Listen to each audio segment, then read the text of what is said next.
செல்ல குழந்தையே, இன்று இரவு நீ இந்த அப்பனுடைய வாக்கினை கேட்டு முடிப்பாயானால் நிச்சயமாக நாளைய விடியல் உனக்கான நல்ல செய்தி ஒன்று வருவதை நீ தெரிந்து கொள்வாய். அந்த நல்ல செய்தி யார் மூலமாக வரப்போகிறது என்பதை நீ தெரிந்து கொள்வாய். என் குழந்தை, நீ நினைக்கலாம், அப்பன் இன்று இரவு கேட்டால் தானே நாளை நல்ல செய்தி வரும் என்று சொல்கின்றாய் என்று. என் தங்கமே, அதை நீ தவறான அர்த்தத்தில் எடுத்து கொள்ளக்கூடாது. உன் அப்பன் சொல்ல வருவது, நீ இன்று என் வாக்கினை கேட்டால் உனக்கு நாளை என்ன நடக்கப் போகிறது என்பதை தெரிந்துவிடும் என்பதற்காகத்தான். நீ அந்த சந்தோஷத்தை இன்றே அனுபவிக்க ஆரம்பித்து விடுவாய் என்ற ஒரே ஒரு காரணத்திற்காக மட்டும்தான். என் தங்கமே, நாளைய விடியலில் உனக்கு வரப்போகின்ற நல்ல செய்தி ஒருவருடைய உதவியோடு கிடைக்கப் போகின்றது. நிச்சயமாக அவர் இந்த அப்பன் அனுப்புகின்றவர் என்பதை நீ மறந்துவிடக்கூடாது. என் குழந்தை, அவர் என்ன அடையாளத்தோடு வருவார் என்பதை உன் அப்பன் உனக்கு நிச்சயமாக தெரிவிக்கிறேன். என் தங்கமே, நீ ஒவ்வொரு நாளும் விடியும் பொழுது நாம் நினைத்த வெற்றி இன்று கிடைத்து விடாதா, நான் இழந்த சந்தோஷம் இன்று எனக்கு கிடைத்து விடாதா என்று, இழந்த வாழ்க்கையை இன்று மீட்டு விட மாட்டோமா என்றெல்லாம் எண்ணிக்கொண்டு இருக்கின்றாய். என் தங்கமே, உன் மனதில் இருக்கின்ற வேதனைகள் என்ன என்பதை உன் அப்பன் நான் நன்கு அறிந்திருக்கிறேன். என் தங்கமே, உன்னுடைய மனதில் இருக்கின்ற வேதனைகளுக்கு எல்லாம் முற்றுப்புள்ளியாக நிச்சயமாக நல்ல பதிவினை உனக்கு கொண்டு வந்து தருவேன் என்ற நம்பிக்கை உனக்குள் இருக்கும் வரை நீ கலங்க வேண்டாம். என்னை நம்பி வந்த என் குழந்தை, நிச்சயமாக இந்த அப்பன் கையிலிருந்து உனக்கான உதவியை நீ பெற்றே தீருவாய். அப்பன் எனக்கு உதவி செய்யுங்கள் அப்பா என்று நீ கேட்கின்ற அந்த ஓசை இந்த அப்பனுக்கு நிச்சயமாக கேட்டுவிட்டது என்பதை நீ புரிந்து கொள்ள வேண்டும். உன் அப்பன் எதையும் புரிந்து கொள்ளாமல் சென்று விடுவாரோ என்று ஒருபோதும் தவறாக நினைத்து விடாதே. அப்பன் ஒவ்வொரு நாளும் உன் வாழ்க்கையில் என்ன நடக்க வேண்டும் என்பதை முன்பே கணித்து விட்டுதான் உன்னிடத்தில் பேசிக்கொண்டு இருக்கிறேன். நாளைய விடியலில் உனக்கான நல்ல செய்தி உனக்கு கிடைக்கும் என்று நான் முன்கூட்டியே உனக்கு தெரிவித்து விடுகிறேன் அல்லவா? அப்படியானால் நாளை என்ன நடக்கப் போகின்றது என்பதை நீ அறிந்தாய். ஆனால் உனக்கு இருக்கின்ற சந்தோஷம், உனக்கு இருக்கின்ற கஷ்டங்கள் எல்லாம் மறைந்து இன்று இரவு என் குழந்தை நீ நல்லபடியாக கடந்து விடுவாய் என்ற ஒரு நம்பிக்கையில்தான் உனக்கு எத்தனையோ மனக்குழப்பங்களில் இந்த இரவு தூக்கத்தை நீ எடுத்து கொள்கின்றாய். அது சரியாக கூட என் குழந்தை உனக்கு வருவதில்லை என்பதனை நான் நன்கு அறிவேன். ஒவ்வொரு இரவையும் நீ கடந்து வரும் பொழுது எத்தனை சுமைகளை சுமந்து கொண்டு வருகின்றாய்.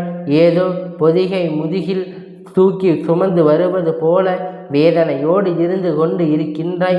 அதனை இறக்கி வைக்க முடியாமல் தடுமாறி கொண்டு இருக்கின்றாய்.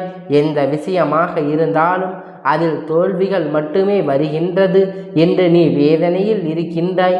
என் தங்கமே, நீ என் மீது கொண்டிருக்கின்ற அன்பு, இந்த அப்பன் மீது கொண்டிருக்கின்ற நம்பிக்கை, இவையெல்லாம் நிச்சயமாக ஒரு நாள் வாழ்க்கையில் உன்னை உயர்த்தி காட்டும் என்பதை நீ மறந்துவிடக்கூடாது. சோதனைகள் உனக்கு வரத்தான் செய்யும். அவை உன்னை என்ன செய்துவிடப் போகிறது என்று தட்டி பார்த்தால்தான் செய்யும். உன்னுடைய நிலைமை எப்படி எல்லாம் மாறும் என்று அது வேடிக்கை பார்க்கத்தான் செய்யும்.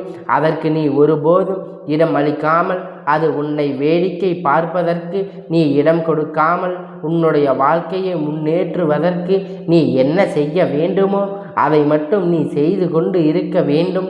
கஷ்டங்கள் வந்தால் செய்யும், அது தானாகவே போகும் என்று நீ ஒருபோதும் இருக்க வேண்டாம். எப்பொழுதும் நம்பிக்கையோடு நீ அடுத்த நிலையை கடந்து வர வேண்டும். வட்டி கட்ட முடியாமல் தவித்து நின்று கொண்டு இருக்கின்றாய். அப்பா என்று என் பிள்ளை என் முன்னால் அதிகமாக வேதனை படுகின்றாய் அல்லவா? நீ சொல்கின்ற இந்த விஷயங்கள் எல்லாமே என் காதுகளுக்கு கேட்கின்றது என்றால், அப்படியானால் உன்னுடைய கஷ்டங்களை உடனடியாக தீர்த்து விட வேண்டும் அல்லவா? அதனால்தான் உன் அப்பன் உனக்கு நல்லதொரு பரிகாரத்தை கொண்டு வந்து இருக்கின்றேன் என் குழந்தை. இதை 15 நாட்களுக்கு ஒரு முறை நீ செய்து வர முதல் 15வது நாளிலேயே பல மாற்றத்தை கண்கூடாக காண்பாய் என் தங்கமே. உன்னுடைய இல்லத்தில் செய்யக்கூடிய இந்த விஷயம் அப்பன் சொல்லும் பொழுது நீ நம்பிக்கையோடு மனதுக்குள் உண்மையை அதிகமாக வைத்து கொண்டு சிறு துளி அளவு சந்தேகம் கூட உனக்கு வேண்டாம். நீ சந்தேகப்படுவது என்பது உன் அப்பன் என்னை சந்தேகப்படுவதற்கு சமம் என்பதை மறந்து விடாதே என் தங்கமே. மாற்றங்களை கொண்டு வந்து கொடுக்கும் பொழுது அதில் இருந்து உனக்கு நன்மைகளை கிடைக்கும் பொழுது நிச்சயமாக நீ புரிந்து கொள்வாய் அல்லவா?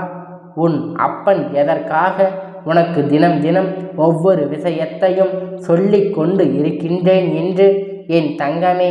இதனை நீ நாளை தொடங்குகின்றாயோ அந்த நாளிலிருந்து 15 நாள் கணக்கு வைத்துக்கொள். நீ அதிகமாக பௌர்ணமி தினத்திலும் அமாவாசை தினத்திலும் இதனை தொடங்கினால் இன்னும் நல்ல விஷயமாக இருக்கும். ஏனென்றால் 15 நாட்களுக்கு ஒரு முறை அமாவாசை பௌர்ணமியும் மாறி மாறி வந்து கொண்டு இருக்கும் அல்லவா? அதனால் என் குழந்தை அதை நீ செய்யும் பொழுது உனக்கு அந்த நாட்கள் மீண்டும் சரியாக கிடைக்கும் பொழுது மீண்டும் இதை மாற்றி அமைப்பதற்கு உனக்கு வாய்ப்பாக அமைந்துவிடும். அப்பன் சொல்கின்ற இந்த விஷயம் உன் மனதுக்குள் நல்ல ஆழமாக பதிய வைத்து கொள்ள வேண்டும். மட்டுமல்லாமல் நன்றாக புரிந்து கொண்டு இதை கேட்டால்தான் நான் உனக்கு நல்லபடியான பலனை கொடுப்பேன் என்பதை மறந்து விடாதே என் தங்கமே. கடன் தொல்லை குறைய வேண்டும் என்றால் முதலில் உன் இல்லத்துக்குள் வருமானம் அதிகரிக்க வேண்டும். உழைப்பவர்கள் அங்கே நல்லபடியாகத்தான் உழைக்கின்றார்கள். ஆனால் உழைப்புக்கேற்ற ஊதியம் கிடைக்கவில்லை என்று தானே வேதனைப்பட்டு கொண்டு இருக்கின்றாய். பண வரவு அதிகமாக ஆரம்பித்து விட்டது என்றால் உன் இல்லத்தில் இருக்கின்ற கடன் சுமைகள் எல்லாம் குறைந்துவிடும்.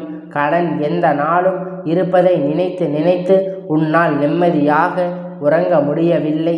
நிம்மதியாக இருக்க ஒரு வேலையும் செய்ய முடியவில்லை. ஐயோ, யாருக்கும் என்ன பதில் சொல்வது எங்கே தெரியவில்லையே. நம் அவசரத்துக்கு வாங்கிவிட்டோம், இப்பொழுது அதனை திருப்பி கொடுக்க முடியவில்லையே. தினமும் திணறிக்கொண்டு இருக்கின்றோமே. வீட்டு வாசலில் நின்று கத்துவார்கள். மற்றவர்கள் முன்னிலையில் நம்மை அவமானப்படுத்தி விடுவார்கள். இதிலிருந்து எப்படி மீள்வது என்று என் பிள்ளை கஷ்டத்தின் உச்சியில் நின்று கொண்டு இருக்கின்றாய்.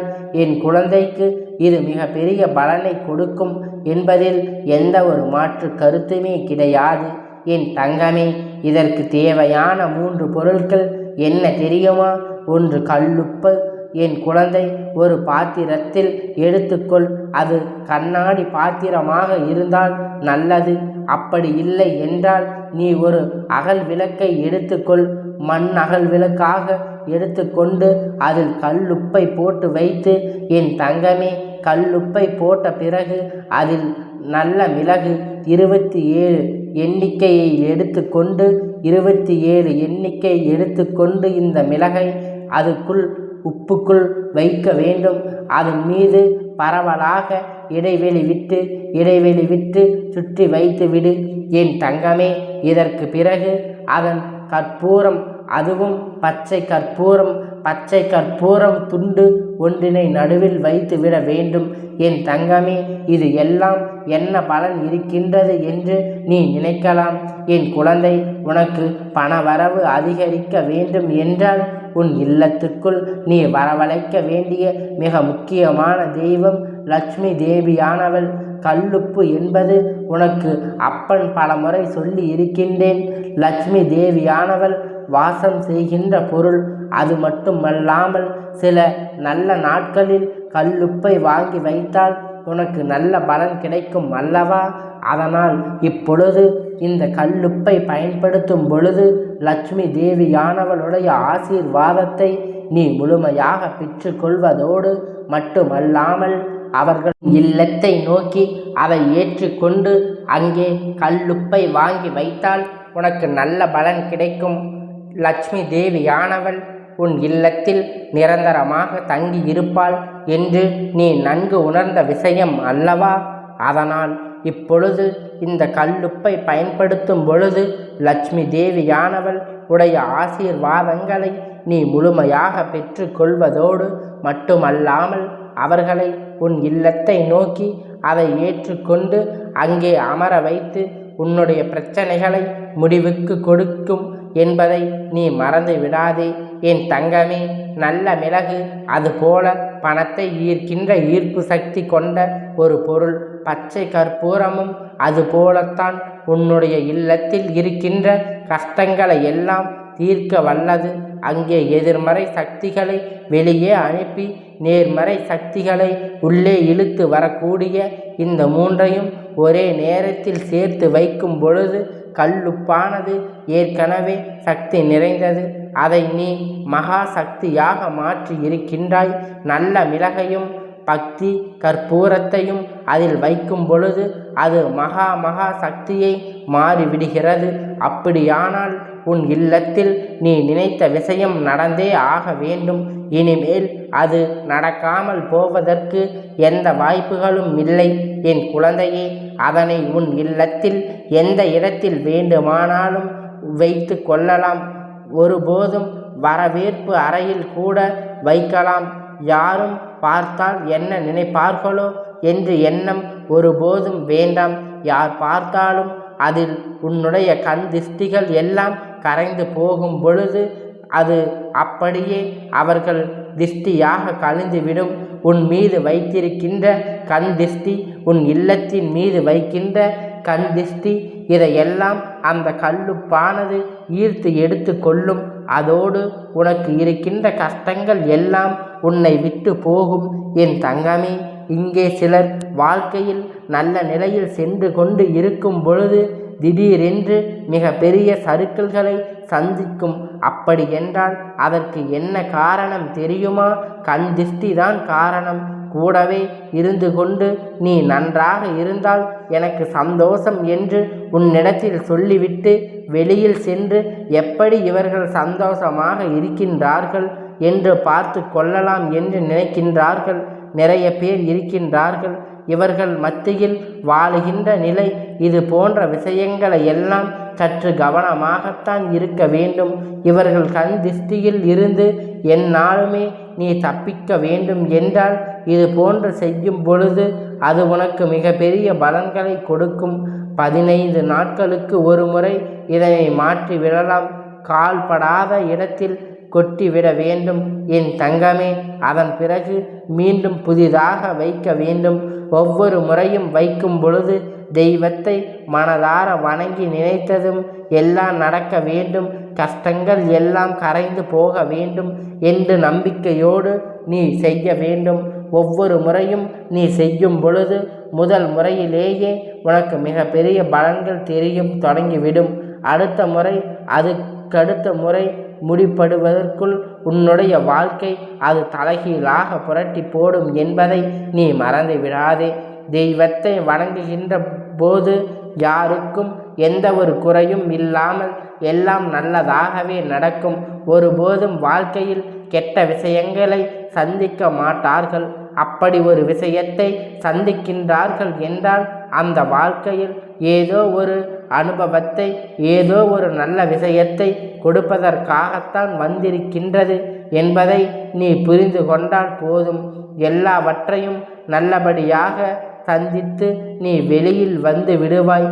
இன்று நான் விட்ட சவால் நீ செய்கின்ற நிலையில் இருக்கும் பொழுது 15 நாட்களுக்குள் உன் வாழ்க்கையில் நல்ல நாட்கள், உன் வாழ்க்கையில் நல்லதொரு பலனை கொடுக்கும், நல்லதொரு முன்னேற்றத்தை கொண்டு வந்து சேர்க்கத்தான் போகிறது. பௌர்ணமி அமாவாசை வருவதற்கு நாட்களை இதை செய்ய தொடங்கலாம். மனதுக்குள் நம்பிக்கை மட்டும் இருந்தால் போதும் என் செல்ல குழந்தையே. இந்த அப்பனுடைய ஆசீர்வாதம் எப்பொழுதும் முழுமையாக கிடைத்து கொண்டே இருக்கும். கந்தா போற்றி, கடம்பா போற்றி, கதிர்வேலா போற்றி, 6 படை வீடு கொண்ட முருகா போற்றி.